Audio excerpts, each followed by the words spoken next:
My fellow Americans, this is the 34th time I'll speak to you from the Oval Office, and the last. We've been together 8 years now, and soon it'll be time for me to go. But before I do, I wanted to share some thoughts, some of which I've been saving for a long time. It's been the honor of my life to be your president. So many of you have written the past few weeks to say thanks, but I could say as much to you. Nancy and I are grateful for the opportunity you gave us to serve. One of the things about the presidency is that you're always somewhat apart. You spend a lot of time going by too fast in a car someone else is driving and seeing the people through tinted glass, the parents holding up a child, and the wave you saw too late and couldn't return. And so many times I wanted to stop and reach out from behind the glass and connect. Well, maybe I can do a little of that tonight. People ask how I feel about leaving, and the fact is, parting is such sweet sorrow. The sweet part is California and the ranch and freedom. The sorrow, the goodbyes, of course, and leaving this beautiful place. You know, down the hall and up the stairs from this office is the part of the White House where the president and his family live. There are a few favorite windows I have up there that I like to stand and look out of early in the morning. The view is over the grounds here to the Washington Monument, and then the Mall and the Jefferson Memorial. But on mornings when the humidity is low, you can see past the Jefferson to the river, the Potomac, and the Virginia shore. Someone said that's the view Lincoln had when he saw the smoke rising from the Battle of Bull Run. Well, I see more prosaic things. The grass on the banks, the morning traffic as people make their way to work, now and then a sailboat on the river. I've been thinking a bit at that window. I've been reflecting on what the past 8 years have meant and mean. And the image that comes to mind like a refrain is a nautical one. A small story about a big ship and a refugee and a sailor. It was back in the early 80s, at the height of the boat people, and the sailor was hard at work on the carrier Midway, which was patrolling the South China Sea. The sailor, like most American servicemen, was young, smart, and fiercely observant. The crew spied on the horizon a leaky little boat, and crammed inside were refugees from Indochina hoping to get to America. The Midway sent a small launch to bring them to the ship in safety. As the refugees made their way through the choppy seas, one spied the sailor on deck and stood up and called out to him. He yelled, "Hello, American sailor. Hello, freedom man." A small moment with a big meaning. A moment the sailor, who wrote it in a letter, couldn't get out of his mind. And when I saw it, neither could I. Because that's what it was to be an American in the 1980s. We stood again for freedom. I know we always have, but in the past few years, the world, again, and in a way we ourselves, rediscovered it. It's been quite a journey this decade, and we held together through some stormy seas. And at the end, together, we're reaching our destination. The fact is, from Grenada to the Washington and Moscow summits, from the recession of 81 to 82, to the expansion that began in late 82 and continues to this day, we've made a difference. The way I see it, there were two great triumphs, two things that I'm proudest of. One is the economic recovery, in which the people of America created and filled 19 million new jobs. The other is the recovery of our morale. America is respected again in the world and looked to for leadership. Something that happened to me a few years ago reflects some of this. It was back in 1981, and I was attending my first big economic summit, which was held that year in Canada. The meeting place rotates among the member countries. The opening meeting was a formal dinner for the heads of government of the 7 industrialized nations. Well, I sat there like the new kid in school and listened, and it was all Francois this and Helmut that. They dropped titles and spoke to one another on a first-name basis. Well, at one point, I sort of leaned in and said, "My name's Ron." But in that same year, we began the actions we felt would ignite an economic comeback. Cut taxes and regulation. Started to cut spending. And soon the recovery began. 2 years later, another economic summit with pretty much the same cast. At the big opening meeting, we all got together, and all of a sudden, and just for a moment, I saw that everyone was just sitting there looking at me. And then one of them broke the silence.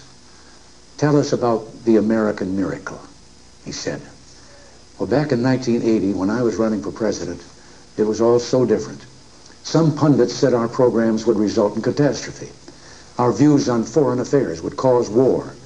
Our plans for the economy would cause inflation to soar and bring about economic collapse. I even remember one highly respected economist saying back in 1982 that the engines of economic growth have shut down here, and they're likely to stay that way for years to come. Well, he and the other opinion leaders were wrong. The fact is, what they called radical was really right. What they called dangerous was just desperately needed. And in all of that time, I won a nickname, the Great Communicator. But I never thought it was my style or the words I used that made a difference. It was the content. I wasn't a great communicator, but I communicated great things. And they didn't spring full bloom from my brow. They came from the heart of a great nation, from our experience, our wisdom, and our belief in the principles that have guided us for 2 centuries. They called it the Reagan Revolution. Well, I'll accept that. But for me, it always seemed more like the great rediscovery. A rediscovery of our values and our common sense. Common sense told us that when you put a big tax on something, the people will produce less of it. So we cut the people's tax rates, and the people produced more than ever before. The economy bloomed like a plant that had been cut back and could now grow quicker and stronger. Our economic program brought about the longest peacetime expansion in our history. Real family income up, the poverty rate down, entrepreneurship booming, and an explosion in research and new technology. We're exporting more now than ever because American industry became more competitive.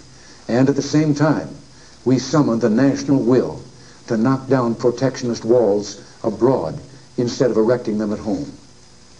Common sense also told us that to preserve the peace, we'd have to become strong again after years of weakness and confusion. So we rebuilt our defenses. And this new year, we toasted the new peacefulness around the globe. Not only have the superpowers actually begun to reduce their stockpiles of nuclear weapons, and hope for even more progress is bright, but the regional conflicts that rack the globe are also beginning to cease. The Persian Gulf is no longer a war zone. The Soviets are leaving Afghanistan. The Vietnamese are preparing to pull out of Cambodia. And an American-mediated accord will soon send 50,000 Cuban troops home from Angola. The lesson of all this was, of course, that because we're a great nation, our challenges seem complex. It will always be this way. But as long as we remember our first principles and believe in ourselves, the future will always be ours. And something else we learned. Once you begin a great movement, there's no telling where it'll end. We meant to change a nation, and instead, we changed a world. Countries across the globe are turning to free markets and free speech, and turning away from the ideologies of the past. For them, the great rediscovery of the 1980s has been that, lo and behold, the moral way of government is the practical way of government. Democracy, the profoundly good, is also the profoundly productive. When you've got to the point where you can celebrate the anniversaries of your 39th birthday, you can sit back sometimes, review your life, and see it flowing before you. For me, there was a fork in the river, and it was right in the middle of my life. I never meant to go into politics. It wasn't my intention when I was young. But I was raised to believe you had to pay your way for the blessings bestowed on you. I was happy with my career in the entertainment world, but I ultimately went into politics because I wanted to protect something precious. Ours was the first revolution in the history of mankind that truly reversed the course of government, and with 3 little words: we, the people. We, the people, tell the government what to do. It doesn't tell us. We, the people, are the driver. The government is the car, and we decide where it should go, and by what route, and how fast.